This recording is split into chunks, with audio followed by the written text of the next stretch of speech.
passion pour la danse. Les chiffres sont clairs, les inscriptions dans les clubs, les cours, les associations ont doublé en 10 ans.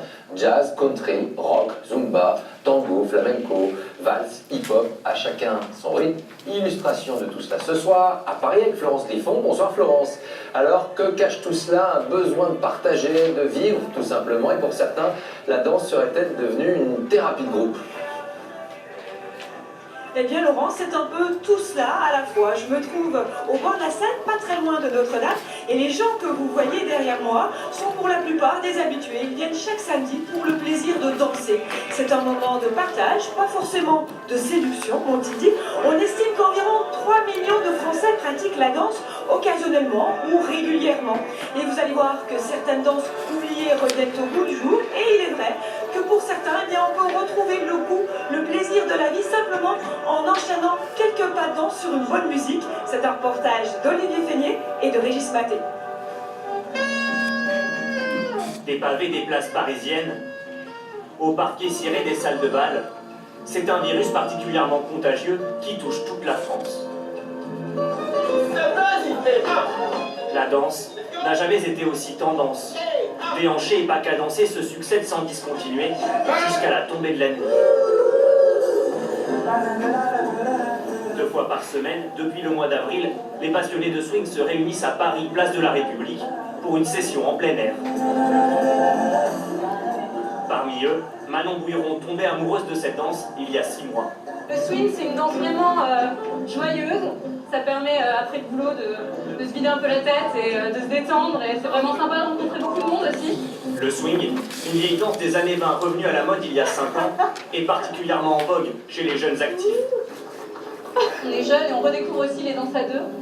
Et je pense qu'on est de plus en plus nombreux à aimer danser en couple avec des partenaires. On rencontre plein de gens, c'est une danse très sociale. La jeune femme de 24 ans prend 3 cours de Charleston par semaine en plus de ce bal improvisé. Un spectacle pour les noctambules les plus curieux. Ça vous donne des fourmis dans les jambes ou pas? Pas du tout parce que je danse très mal, mais j'aime beaucoup la danse, donc il y a des bons danseurs, c'est un moment très agréable. On se dit bien peut-être que Paris, il y a 100 ans, c'était comme ça. 4, 5, 6, 7, super changé. Mais avant d'oser danser devant un public, certains préfèrent commencer par des séances d'initiation. El Fartouni d'Amarali s'est donc inscrit à ce cours de bachata. 5, 6, 7. Parce qu'en fait, des fois, j'ai vu à la République et je regarde les gens danser et j'adore ça. Je me suis dit, pourquoi ne pas tester? On verra. Et au final, c'est agréable. Une décision jugée encore un peu ringarde par certains. Par exemple, aujourd'hui, je devais voir un collègue à moi, mais il m'a dit, je dis bon, je fais la danse, il était mort de rire. Mais faire ça, c'est tout, mais ça ne me dérange pas, moi. Entre salsa cubaine, portoricaine, bachata et kizomba, 5, 6, 7, 8. cette école de danse latine donne 110 cours par semaine. Ils font tous le plein.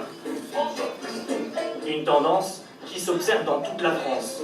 En 2008, la Fédération française de danse comptait 42 000 licenciés, un chiffre multiplié par 2 en 10 ans, ils sont 83 000 cette année.